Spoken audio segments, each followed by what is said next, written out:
Welcome back. Today we're going to talk about Beast of the Yellow Night. Now, this is an interesting movie, and I kind of have a lot to say about the production about it. So let's start at the beginning. Beast of the Yellow Night is a Filipino-American co-production starring John Ashley. Here's John Ashley in the movie. That's the best shot I could get from him. Here's a better picture of John Ashley beating the crap out of somebody in a movie from 1957. So John Ashley, here's his story. In 1957, he started acting in movies, in racing movies. So this is a shot from Drag Strip Girl. This is John Ashley here. Okay, John Ashley's from Oklahoma. He got into this movie by accident because he was dating a girl who auditioned for it, and she didn't make it, and he did. So he ended up being the bad guy in Drag Strip Girl, which is about a girl who shows up to a town where people like racing cars, and she ends up dating both John Ashley's character and his rival, and they kind of fight over a little bit, and then, they race, and, it's that kind of thing. Not too deep of a movie, and he did a bunch of those. He did Motorcycle Gang, which is like the same plot except with motorcycles. I guess it's like a pseudo remake. It's weird to me because the two movies came out within less than a year of each other, but I guess it's a remake. Both of those were put out by AIP. He also did Hot Rod Gang, which I think was AIP also. And basically, he did a whole bunch of AIP movies. He also did a war movie called Suicide Battalion. That was for AIP. And in the late 50s through early 60s, did a whole bunch of movies for AIP. So he was in all these different movies. He did do Frankenstein's Daughter, which was not for AIP. I forget who put that one out, but that was a horror film. So he did do some horror films early on. He also played himself in a great AIP horror film called How to Make a Monster, which took the actor and character of I Was a Teenage Werewolf and an actor and character of I Was a Teenage Frankenstein, and those two actors played themselves. Actually, I think one of them was the same actor from the original movie and the other one was different. But anyway, those two guys basically played themselves, and then somebody in the movie fictionally came to AIP and said, "You're not doing horror movies anymore," and they fired the special effects guy, and then the special effects guy basically put some kind of supernatural spell on the two teen actors that played the Teenage Werewolf and the Teenage Frankenstein, and then he gets them to kill people for real. I really like that movie because it's kind of like meta. Anyway, John Ashley plays himself in that movie, and he performs a song because he was also a singer, like an Elvis Presley type singer. Anyway, so my point in saying all this here is that John Ashley had this strong tie with AIP. He was contracted with them and appeared in a lot of AIP movies. He was also in 4 or 5 AIP beach party movies, which I did not bother to watch because I just can't imagine I would like those. He wasn't the lead in them. He was also in a movie called High School Caesar, which I liked a lot, where he was basically like a high school bully. And then he was in The Eye Creatures, which was also AIP in 1965, although it was an AIP made-for-TV movie. So, this whole time he's working with AIP, who else works for AIP? Roger Corman. Okay, here's the little AIP logo from the 50s. Okay, so Roger Corman, that's Roger Corman today. I thought I had a young Roger Corman picture, but I guess not. Anyway, Roger Corman was a producer and director, and he did a whole bunch of AIP movies too. He did a whole bunch of movies in the 50s, like 4 a year. A lot of them were really bad. Some of them were all right. He did Teenage Caveman. He did The Beast with a Million Eyes. He did The Day the World Ended. He did, what else did he do? He did Attack of the Crab Monsters. That was for Allied Artists, not AIP. Some of his movies were for AIP and some were not. Okay. Then he decided he was going to make his own production company and distribution company, and it was called the Film Group. So he made the Film Group in 1959.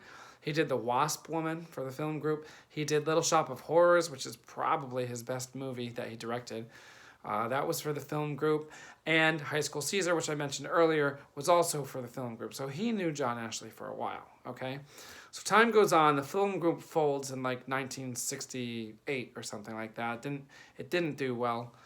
He had formed that with his brother, and it didn't do well. So he was making movies for the Film Group and AIP in the 60s. He did a whole bunch of Edgar Allan Poe movies with Vincent Price in the 60s, and I think those were quite successful, actually.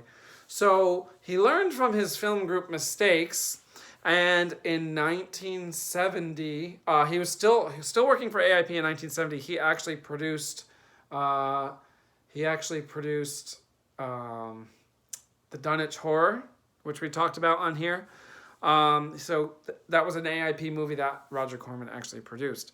And then at the end of 1970, he decided he was going to make his own distribution and production company again. This time he called it, there's the Film Group thing. I got to get better at these slides. And then he made New World Pictures, okay? Now, if you're my age, I'm in my mid-30s, okay? You saw this logo all the time as a kid, okay? New World Pictures started in 1970, the very end, and it went all the way until 1997, and it was one of the biggest, if not the biggest, independent companies in the United States at one point. And I think I read that it was the last national independent film company, because every other company was either regional or had been bought by one of the big companies like Fox or Universal or Paramount or Warner Brothers, okay? So New World Pictures was started in 1970 and went all the way till 97, and it was the last big independent distributor. And the very first horror film to come out on New World Pictures is Beast of the Yellow Night with John Ashley, produced by Roger Corman.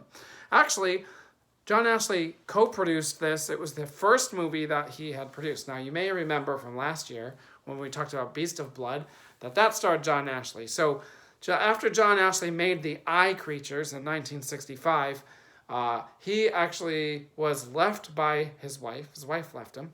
And he was like really bummed out, depressed, needed to start over. And he ended up traveling to the Philippines. And in 1968, he made Brides of Blood. Okay, so Brides of Blood, 1968. He loved being there, loved making it. He made that movie with Eddie Romero and Gerardo de Leon. And then they made their second movie in that trilogy, which was in 1969, The Mad Doctor of Blood Island, which was much better than Brides of Blood.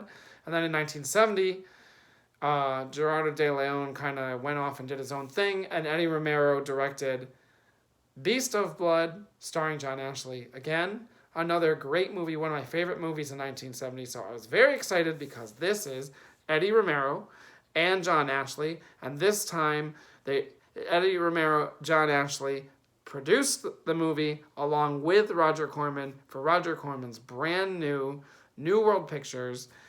It's kicking off basically 3 decades of cool movies coming out on New World Pictures. So now we can talk about the actual movie. Beast of the Yellow Night, I literally watched it twice in a row because it was so confusing. I was so excited for it, and I'm watching it, and I'm enjoying it, and John Ashley's cool in it, and there's a cool monster in it. The makeup is cool. The special effects are good, but the story doesn't make sense. The story doesn't make sense. I watched it, then I read a story synopsis because I knew I must have missed something historian synopsis like half matched what I thought was going on.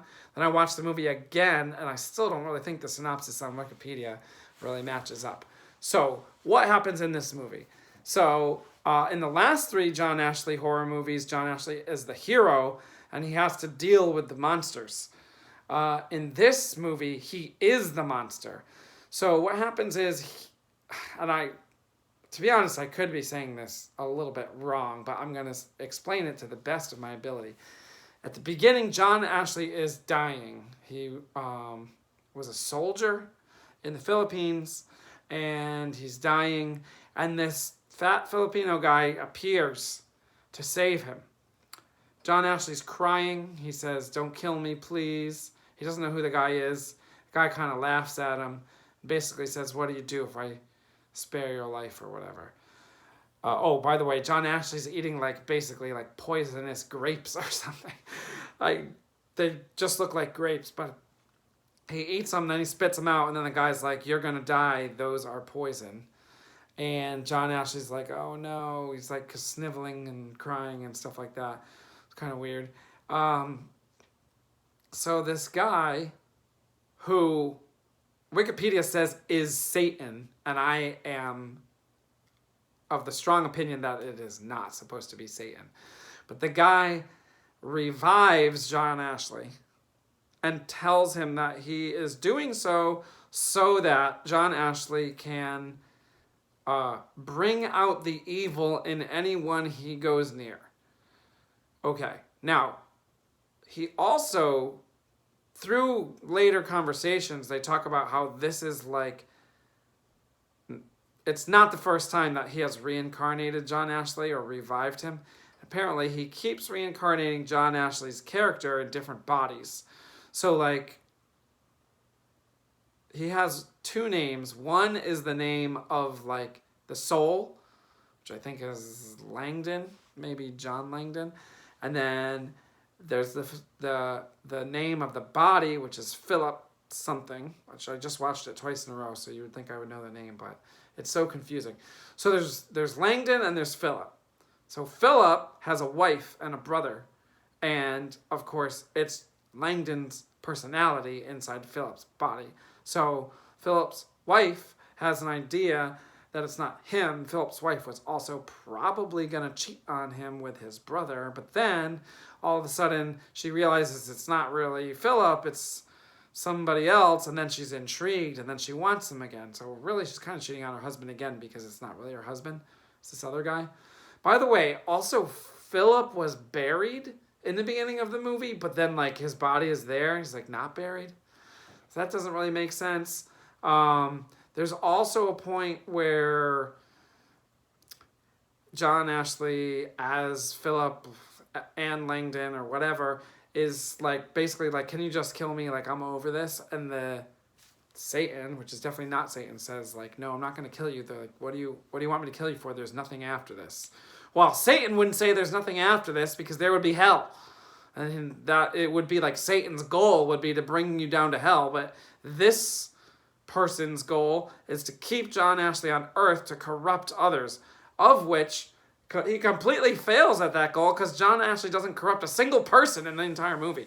He does, however, eat a bunch of people because the way he was revived was he was fed human remains. Now, I don't know what they used in this movie, but it looked gross. It was obviously meat of some sort, but it was supposedly human remains, and it kind of looked like it. Later on, he eats another guy and eats his stomach out or whatever, eats his organs out of his stomach, and it looks so gross. In a good way though. Not gross I want to look away. Gross as in wow, that looks like real organs. I'm sure they were real animal organs that were put on this guy's stomach. But not only that, there's parts where the action doesn't look good, but the results look good. John Ashley will slap someone, but then their face will be shredded. There's these giant gashes in people's faces, and the gore aspect was really good, especially for what seems to be a very low budget movie, especially for 1971. I mean, the thing is, back then, they were really using real organs to save money, because they're not using synthetic or prosthetic, fake organs. They're using real animal organs. So it actually looks better than a lot of stuff that came later, where people were creating the gore, because it's like real gore. That's basically what Herschel Gordon Lewis did, among others.